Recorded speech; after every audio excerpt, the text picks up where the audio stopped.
Hello everyone, my name is Mist and welcome to my review of Now That's What We Call Music 17. This album was released on November 2nd, 2004 and contains 2 Billboard Hot 100 #1 songs. We'll get to those soon. Just like the last album, this is a mixed bag as well, but I think there are more good songs here than the last album. So let's get on to the first song, which never got into the top 20 of the Billboard Hot 100. Let's get it started. Let's get it started in here. There's a reason why the clean title was used and not the explicit title, and I'm not going to say what the explicit one is. Even with the clean version, this song is still not a good song in my opinion. It is very upbeat but also very repetitive in the chorus. I have a very hard time getting into this song, and while it is good for parties, I'm fine with not having to hear it again. And now on to our first #1 single. Don't dance, we just pull up our pants and do the rock away. Both people who sing on this song are from the group Terror Squad.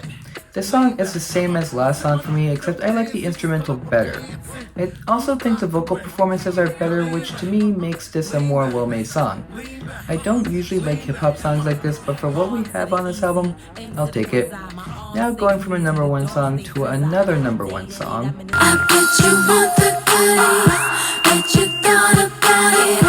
This is Ciara's first single after leaving the group Hearsay at the age of 15. The song was originally going to be given to Britney Spears, but Ciara recorded the song instead after writing it. The song was also seen as a response to Petey Pablo's song Freak League, who as you know is featured in this song. The song was originally titled Cookies, and thank God Lil Jon asked the writers to rewrite this because I don't think I would be comfortable with the song if it was named that. In the lyrics, the lead woman refuses men's sexual advances, and with the instrumental, I do like it. It's not the best song here by any means, but it is still better than the last 2 songs. And now on to a song from a first-time artist in this series. I like that. I like that. That is the actual stage name of an artist and not a hip-hop supergroup. This song is once again a very repetitive song, and sometimes I have a hard time distinguishing who is singing, except for Chingy as he has the most recognizable voice. As for this song, I don't like it. This is probably the blandest song on the album thus far, and I can't think of anything interesting about it. Maybe if the song was more interesting, I would have a more favorable opinion of it. As of right now, we won't go back to this. And now on to a legendary group we have not talked about yet. Check it out. What's it all about? Some critics have said this song harkens back to the group's past works. This song samples Sittin' on the Dock of the Bay by Peggy Lee. When it comes to what critics have said, from what I've heard, I can see this going back to past works as this group has always had hard-hitting songs. With this song, I am not that impressed by it. I can't really find much enjoyment out of the song, and I think it has to do with the instrumental. It doesn't have a sound that I like, and there are some songs from the group I like, but this is not one of them. At least this song is better than our next song. Won't you come on and go with me? Come and go with me, girl. This song has a lot of stuff going into it. This song features uncredited female vocals from Kim Johnson. This song also has samples from Isn't It a Shame by LaBelle, I Like It by DeBarge, and Come Go With Me by Teddy Pendergrass. The song is about Nelly inviting a girl over to his house as the title suggests. I don't like this song that much, and it goes back to why I dislike R&B as a genre. This is honestly my most disliked song from Nelly, and with him having much better songs in the past, it's a shame. And now on to another first-time artist in this series. Sunshine, I could call you my baby boy. You could call me. This song might be a bit complicated to talk about. The song says that Leah is featured on the remix. However, as the remix goes by a different name, I believe the version on this album is not a remix. The song is actually #2 on multiple charts, always being blocked by Lean Back, which we talked about earlier. The song is different from other hip-hop songs we have talked about as it has more of a slow, peaceful sound to it. I do think it's a good song, but like other songs we have talked about, it's not a song I can put among the best, and with how nice both vocals are, it's such to say. And now on to another first-time artist.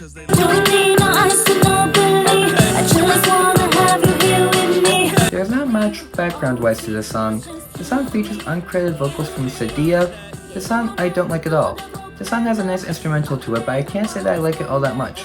This artist also has a good voice to him, but when it comes to this song, I just can't find any reason to like it, and I won't be going back to it anytime soon. And now on to a pretty forgettable song. All that I've been given is this pain that I've been living. For the record, I will not be talking about the controversy surrounding this song.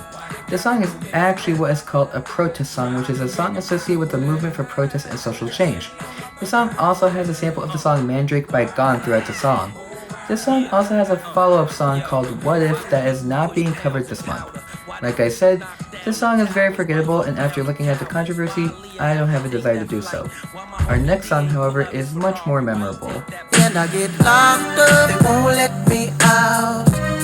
They won't let me. For this song, we will be looking at the alternate version of the song. The song was designed to be a breakthrough hit for Akon, as they wanted him to break in the streets first and then cross over, which is why the song was the lead-off single instead of Lonely. I don't think I need to explain what the song is about, considering the title makes it pretty obvious. As for me, I do like the song. It has a much darker instrumental to it, and I think both voices blend in well with the song. Overall, I think this is a really good song.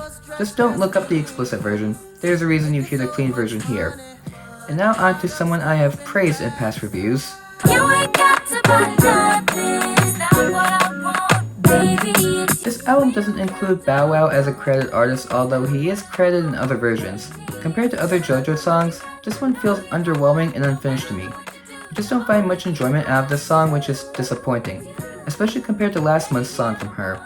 The song is not interesting at all, and if there was more done to the song, maybe it would be better, but as it is, it's just pretty boring to listen to. And now on to a song I suspect of being a cover song.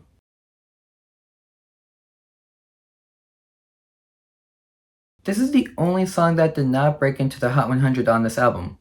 This song is a cover of the 1997 song from Robbie Williams. When it comes to this song, I never liked the original, and I don't like this cover either. I don't find anything to like about this song, even though Jessica Simpson has had great songs in past reviews. We won't be seeing much of this artist for months, so don't expect to see her again anytime soon. And now going on to some rock songs, we have If I traded it all, if I gave it all. This song didn't become a successful single until several months after its release. This wasn't even the single they wanted to have as their first mainstream single, as the song Stay in Shadow was the song they thought would be their breakout hit. When it comes to this song, I don't really care for it that much. It feels way too slow for a rock song, and while there are rock songs that sound like this, some I've even already covered, this is one that I don't like and I won't be coming back to it. And if you thought we were done with the slow rock songs, you would be wrong. Dare you tomorrow. This song was originally on their 2000 album and later rewritten for their 2003 album. The song also saw more success than their song Meant to Live. Personally, I like Meant to Live more than this song. I don't really like it at all, and I can't bring myself to do so. This has a more enjoyable sound than One Thing does, but I still can't bring myself to enjoy the song, and I probably won't revisit the song outside of reviews. Now on to a rock song I can actually enjoy listening to.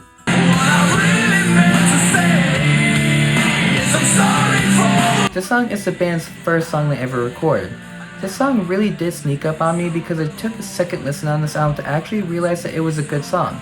I think that it is a really good song, and even though the voice switch-ups were weird at first, they don't bother me anymore, and it ended up with me loving the song. This has been one of my favorite songs throughout the whole series, and I would definitely recommend listening to the song. Now on to a song that ruined an artist's career, but it wasn't the song itself that was the problem.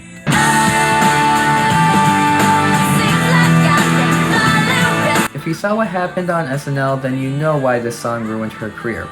The song was inspired by her relationship with Ryan Cabrera, and the lyrics are about finding comfort and happiness in a relationship with a new boyfriend. The song is more soft rock, and I actually feel in the middle about the song. I don't like it, but I don't think it's bad either. I honestly don't know how to feel about the song, so I think I just feel indifferent about it. But if you want to know what I think the most annoying song is,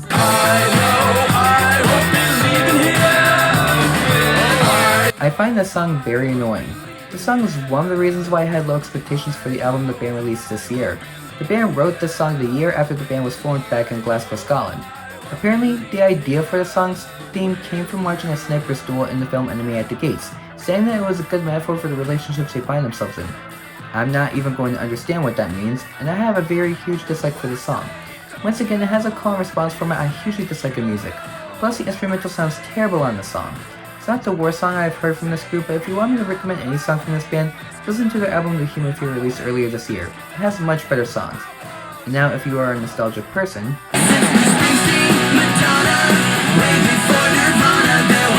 I never realized that this was a cover song. The song was originally recorded by the pop-punk band SR-71 1 month before Bowling for Soup covered it. There are a few lyric changes throughout the song, so it's not entirely covered, but they still got permission to record a cover of it. As for my opinion, I don't really find it that enjoyable. It doesn't sound bad by any means, I just can't find enjoyment out of it. Maybe it's because I was born in the 90s, so I never lived through the 80s, but if you find enjoyment out of the song, I won't stop you. And now on to the 2 country songs on this album, starting with You know I'm here for the party, and I ain't leaving. I believe this is the last time we see Gretchen Wilson on a main series album. This was her 2nd chart entry on the country charts, and in my opinion, I like Redneck Woman better. The song is fine for what it is, but I find that it has a less enjoyable sound to it. I think it was meant to be more upbeat than her last song. I think Gretchen Wilson is a good artist and has definitely earned a reputation in country music, but I'm not a fan of this song, and for our final song is what I would consider this artist's signature hit. Days go by, I can feel it flying like a I also find this song really enjoyable. The song's message is a variation on the Carpe Diem theme as played off the song's title theme. I think that is a really enjoyable song, and it makes sense why this is one of Keith Urban's most popular songs. Is it my favorite song from him? No. Is it a good song? Yes, and I would recommend listening to it if you are willing to give it a chance. And that is it for this review.